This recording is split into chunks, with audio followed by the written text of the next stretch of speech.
I've been sitting on this bench for more than 40 years. I've watched people lie without blinking. I've watched honest people tremble, just try to get the truth out.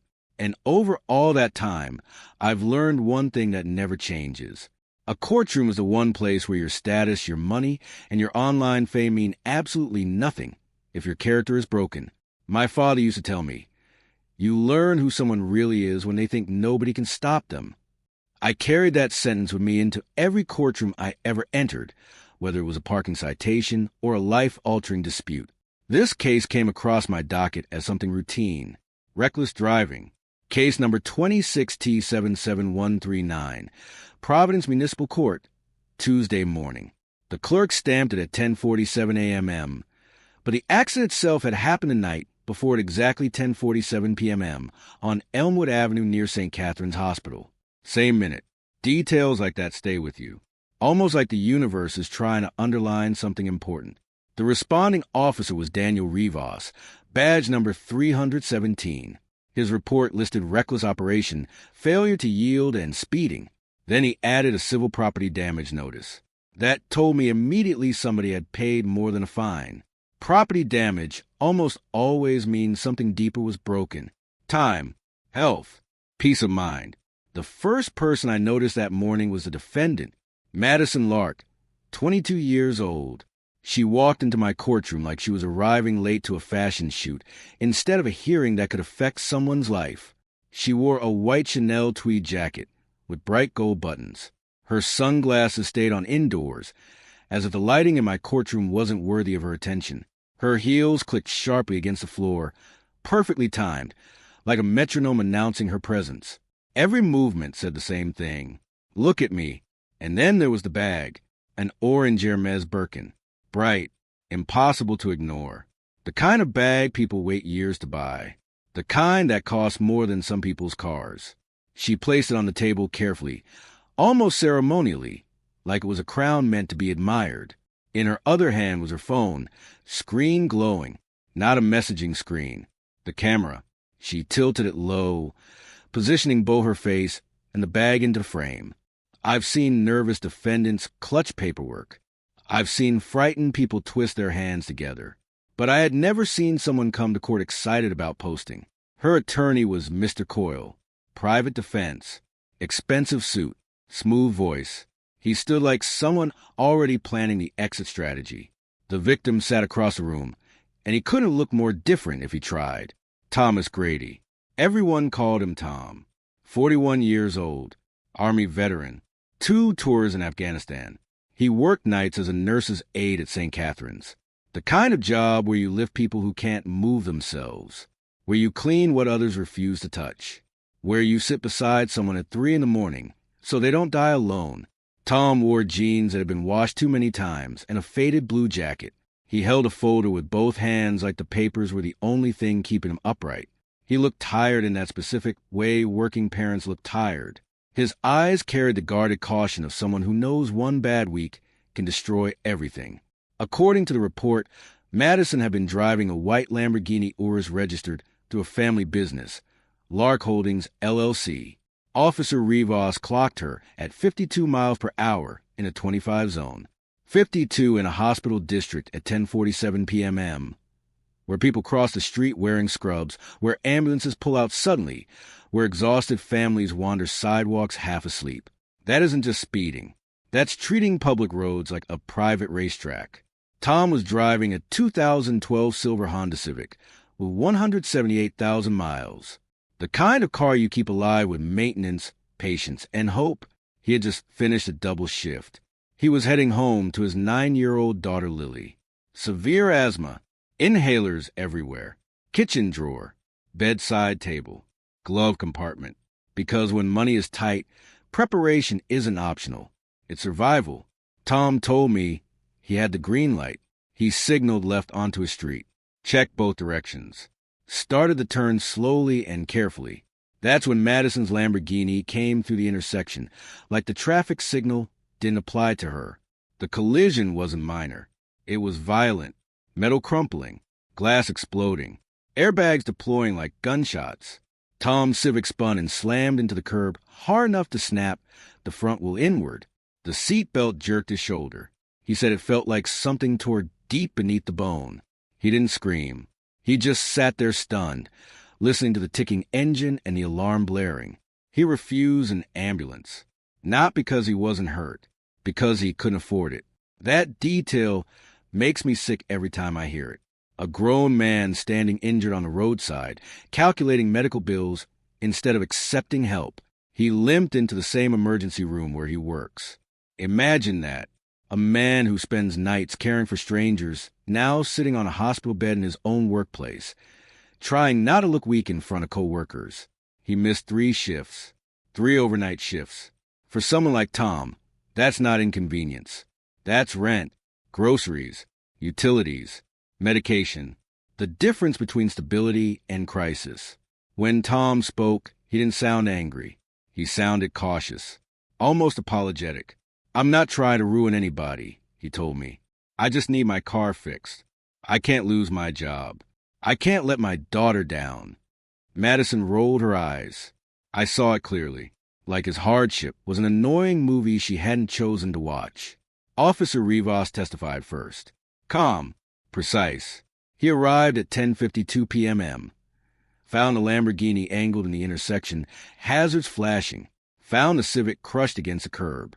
Found Tom sitting on the sidewalk, holding his shoulder, breathing through pain. Then Rivas said something that told me exactly who Madison was in that moment. "She didn't ask if he was okay," he said. "She said, 'This is going to ruin my night.'" Madison's attorney tried to soften it. "Your Honor," Mr. Coyle said, "my client is young." She was shaken. "She's willing to address damages if necessary. This is being exaggerated."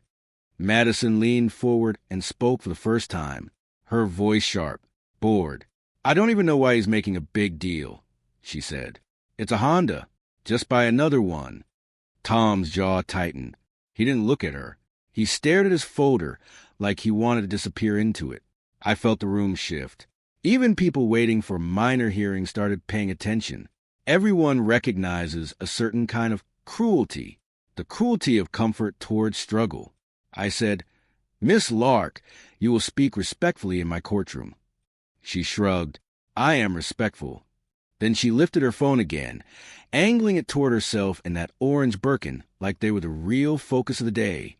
I saw the lens flash. Her thumb tapped. My clerk leaned toward me. "Judge, I think she's recording." I spoke calmly. "Ms. Lark, put the phone away." She smiled like we were playing a game. "1 second. I didn't raise my voice. Real authority doesn't need volume. It needs certainty. "Ms. Lark," I said, "this is not social media. This is a court of law." She laughed softly, loud enough for others to hear. That's when Officer Rivas handed my clerk a supplemental page. Tom limped home. It was an Instagram story from Madison's account. Club lights, champagne, her smiling face. Caption, "Almost hit a broke nurse tonight, LOL." My stomach dropped. I've heard cruel language in my life, but that kind of sentence isn't just cruel. It's proud, celebrating harm. Tom blinked rapidly, trying not to cry. A veteran, a father, sitting there holding dignity, while someone turned his pain into entertainment. Madison didn't look remorseful. She looked annoyed the screenshot existed. I asked, "Miss Lark, do you understand what you posted?" She shrugged. "It was a joke." Tom's voice shook. "My car's totaled. I'm taking the bus to work. I walk home at 5:30 in the morning. My daughter asked why I'm limping." Madison laughed. A short, dismissive sound. "That's dramatic." The room changed again. People sat straighter. Faces hardened. Officer Rivas continued, "Your Honor, the Lamborghini data shows 54 miles per hour at 10:47 and 18 seconds p.m. Braking began at 10 hours 47 minutes and 20 seconds. There was also a hands-free call initiated at 10:46 p.m. I asked, "Who was she calling?" Rivas answered, "A contact saved his daddy." Madison's smile tightened. I asked, "Is your father present today?" She said, "He doesn't come to places like this." Another insult, as if the courtroom itself was beneath her family. I turned to Tom. Mr. Grady, the repair estimate? He opened his folder carefully. $6,480.32. Your Honor, I paid $1,000 deductible on a credit card. Madison scoffed. That's like a tip. She said it like it was funny. Something settled inside me then. Not anger. Something colder. Steadier. The part of me that has seen too many decent people stepped on while someone else laughs. I said, Miss Lark, are you posting during this hearing? She smiled. People love this stuff. I said, give me the phone. Her smile vanished. No. The room went silent. I nodded once. Officer Rivas. He stepped forward, hand extended. Madison pulled the phone against her chest like a child protecting candy. Ms. Lark, I said, you are ordered by the court. Hand the phone over now. She leaned forward loudly. You can't take it. You're just a public worker like him. Then she glanced toward Tom and smirked. And then she looked at me and said, I bet your whole salary wouldn't even buy my bag. Now I'm going to ask you something. Stay with me through what comes next. Don't look away. Because if you believe respect matters, you need to see what happens when someone tries to turn justice into a joke. That insult didn't hurt my pride. I know who I am. I've served the city for decades. Raised a family. Tried to be fair. I don't measure worth in leather and logos. But it did strike at the idea of equality in that room. Because what she was really saying was this. Some people are above others. Some lives matter less. I will never allow that inside my courtroom. I said, Ms. Lark, you just made my decision very easy. She rolled her eyes again and started typing rapidly. And that's when she made the mistake that changed everything. Her screen lit up for a split second, and I saw the caption she was drafting. A photo of that orange Birkin on my courtroom table. Text underneath, watching the pores cry. Judge is ancient LOL. I saw it myself. Not rumors. Not hearsay. My own eyes. Cruelty ready to be launched into the world. I leaned forward slowly. Ms. Lark, you are approaching contempt. She laughed. Contempt? You mean your feelings are hurt? No, I said. I mean you're disrespecting the court and attempting to intimidate a victim. Her attorney jumped up. Your Honor, please. I raised my hand. Sit down. She's speaking, and she's showing us exactly who she is. At that moment, from the back of the courtroom, a woman stood, dark blazer, calm steps. She approached and flashed a badge so quickly and cleanly the entire room froze. Special Agent Renee Walsh. She said, U.S. Postal Inspection Service. My clerk stopped writing. Federal agents aren't expected in municipal traffic court. It's like thunder forming indoors. I said, Agent Walsh, how may I assist? She said, Your Honor, we have an active fraud investigation involving Ms. Madison Lark. We received credible information she would be present today. We need her phone secured immediately. Madison's face changed instantly, color draining, confidence collapsing into fear. Her attorney stammered. This is a traffic matter. Not anymore. Agent Walsh said. She looked at me.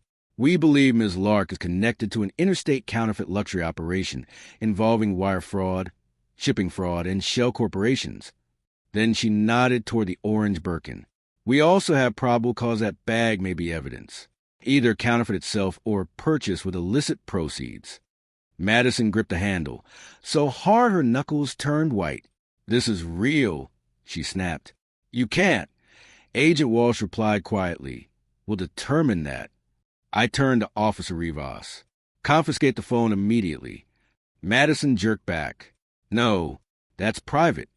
I said calmly, nothing is private when it's used to mock the court. Officer Rivas took the phone smoothly. Professional. No struggle. But Madison reacted like someone had taken her identity. Give it back. One more outburst. I said, and you will be held. She glared at me. You're doing this because you're jealous. You'll never have what I have. I answered quietly. I have something you don't. Peace. She scoffed. Peace is for broke people. Tom flinched at that, because she wasn't just insulting me. She was insulting everyone who worked hard and still struggled. Agent Walsh turned slightly. Do you recognize the username, Matty Vault? Madison froze. Lips parted. No sound. Agent Walsh continued. That account sold counterfeit luxury goods through private links. Payments traced through wire transfers. Shipments through postal kiosks. Surveillance captured a crown tattoo behind the sender's left ear. Madison's hand flew to her hair, covering the spot instinctively. Her attorney's face went rigid. He realized this was far bigger than speeding. Agent Walsh added, "We also have social media timestamps at 2:23 a.m. tied to sales activity." Tom's eyes widened. Same time she mocked him. Same time she might have been committing crimes. Her cruelty and her crime suddenly sat side by side. I took a slow breath. "Miss Lark," I said, "you came in here today to show off, to humiliate, to laugh." She snapped. "This is harassment." I said, "No, this is accountability." She leaned forward, voice trembling with anger. "You're just an old man sitting in a cheap chair. You don't get to judge me. You're not on my level." There was again that story she believed. Levels. Like human value had floors and ceilings. I didn't raise my voice. I let the words carry the weight. "Miss Lark," I said, "the law has only one level, and you're standing in it right now. Now let me tell you something, because this next moment is what people shared everywhere online for one reason. But the deeper reason was far worse. You're about to hear what she said that made even her own attorney stop breathing. I asked her one final time, "Do you want to apologize to Mr. Grady?" She looked at Tom like he was beneath her and said, "Why? He'll always be poor anyway." You could hear the air leave the room. That collective gasp that only happens when people witness something unbelievable. Tom didn't yell. He didn't swear. He just swallowed and said quietly, "I'm not asking you to respect my money. I'm asking you to respect my life." That sentence nearly broke my heart. It was simple, fair, human, and she still couldn't do it. I looked back at the report, the vehicle data, Tom's repair estimate, the Instagram post. Then I spoke. "Ms. Lark, I find you responsible for reckless operation, speeding, and failure to yield. The evidence is overwhelming. Vehicle telemetry, officer testimony, victim testimony, and your own social media statements." Her attorney tried again. "Your Honor, she will pay damages today. We can resolve restitution immediately." Madison lifted her chin like she'd won, like money erased everything. I said, "Restitution will be ordered." Then I read the amount slowly. $6,480.32, plus reimbursement of the $1,000 deductible, plus court costs. Her attorney nodded quickly. "We can pay." "Good," I said. Madison smirked again, and then I removed that smirk. "You will also complete community service." Her smile faltered. "What?" 200 hours. She laughed. "That's insane." At St. Catherine's Hospital, the room went silent again. Her mouth dropped open. "No, absolutely not. That's disgusting." I said, "You called a working man broke like it was entertainment. Now you're going to walk into the place where he works and see what real work looks like." She snapped, "I'm not cleaning anything." "Yes, you are," I said. "Night shift, the same hours he worked. You will empty trash, sanitize beds, push supply carts, and you will do it under supervision. And you will do it without your phone." Her attorney jumped up. "Your Honor, this is punitive." "It's corrective," I said. "It's meant to teach humility." And I'm not finished. I turned toward Agent Walsh. "Agent, do you require the Birkin bag secured as potential evidence?" She nodded. "Yes, Your Honor." Madison grabbed it with both hands like it was oxygen. "Miss Lark," I said, "place the bag on the table." She shook her head rapidly. "No." I nodded to Officer Rivas. "Take it." Madison began shouting, loud and frantic. "You can't. That's mine." "You made it public," I said. "You used it to mock this court. It will now be held as evidence until federal authorities determine its status." Officer Rivas and Agent Walsh secured it carefully. Madison's screaming turned into sobbing, not because she felt remorse for Tom, because she felt sorry for herself. And then Right in the middle of that chaos, the courtroom doors open again. A man walked in wearing a suit that probably cost more than Tom's car had before the crash. Gray hair, heavy watch, the posture of someone used to rooms rearranging themselves for him. My clerk leaned toward me. That's Harrison Lark, her father. Harrison Lark took one look at Agent Walsh, one look at the seized phone, and one look at Madison's face. Madison. He said quietly, "What did you do?" Madison pointed at me like I was the villain. "They're attacking me." Harrison didn't argue with me, didn't threaten. He just looked tired, like he had reached the limit of what money could repair. Agent Walsh stepped forward. "Mr. Lark, your daughter is part of an ongoing federal investigation. We'll be in contact." His jaw tightened. He turned to Madison and said one word. "Stop." She froze. That was probably the first time in her life someone had said stop and meant it. You could see it shock her. He looked at Tom then, not warmly, not kindly, but with something close to shame. "I'm sorry," he said. "I'm sorry you were hurt." Madison snapped. "Don't apologize to him." Harrison looked at her like he didn't recognize her anymore. I watched that moment carefully. Sometimes authority isn't validated by police or agents. Sometimes it's a parent finally seeing the damage they helped create. I said, "Mr. Lark, this court's orders stand." He nodded once. "Understood, Judge." Madison's voice rose again. "Daddy, tell them to give my stuff back." He didn't. He just said, "You're going to do what the judge says." Her face twisted. Rage, fear, disbelief, reality finally catching up to her. I leaned forward. "Miss Lark," I said, "you wanted a viral moment. You got one, but you didn't get to choose how you'd be remembered." She whispered, "This will ruin me." "No," I said, "what ruins people is who they choose to be when they think they're untouchable." Then I added the final part. "If you fail to complete your service hours, you will be brought back here and held in custody. Do you understand?" Her voice was small now. "Yes." I turned to Tom. "Mr. Grady, the court will enforce restitution. You should not have to beg to be made whole." Tom nodded, eyes wet. "Thank you, Your Honor." He tried to stand straight, but pain and emotion pulled at him. "You did everything right." I told him. "You came here respectfully. You told the truth. And you held onto your dignity when someone tried to take it." Tom swallowed hard. "I just want my daughter to see being good still matters." That line hit deep. I thought about my own father again. The way he believed honest work mattered. The way he believed a person's name should carry weight. "It does matter," I said, "and your daughter will see that." Now, if you're still watching, you're not just watching a story. You're part of a community that believes dignity matters more than brands. Tap like and subscribe if you stand with people like Tom. Every click pushes stories like this into the world where they belong. After court, when the room emptied, I sat in chambers for a minute. I do that sometimes, not because I doubt decisions, but because I want to feel their weight. A judge should never hand out consequences carelessly. Every order should have purpose.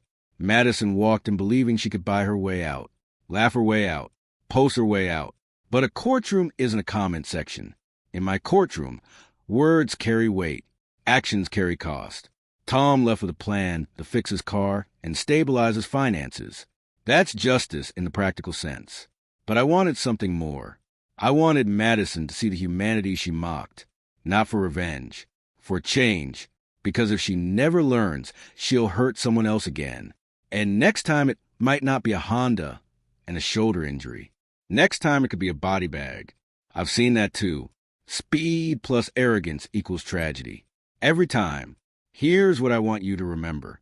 Equality isn't a slogan. It's a practice. It's a judge telling a rich kid no. It's a veteran nurse's aide refusing to be reduced to a joke. It's a courtroom standing firm when someone tries to turn suffering into entertainment. You can carry a Birkin bag and still be empty inside. You can drive a Lamborghini and still be lost. You can have millions of followers and still be small if you use your platform to kick someone who's already down. My father taught me another lesson. Respect is free, but it's worth more than gold. Tom gave respect even when he didn't receive any. Madison treated respect like it was for broke people. Now she'll learn the hard way that respect is the price of belonging to society. And if she ever changes, it won't be because she lost a phone or a bag for a while. It will be because she finally looked into the eyes of someone she called poor and saw a full human being looking back. Thank you for spending this time with me. I truly mean that. If you want the next story, the one where a man tried to bribe his way out of court and didn't realize every word was being recorded, subscribe now and stay close. I'll see you in the next case.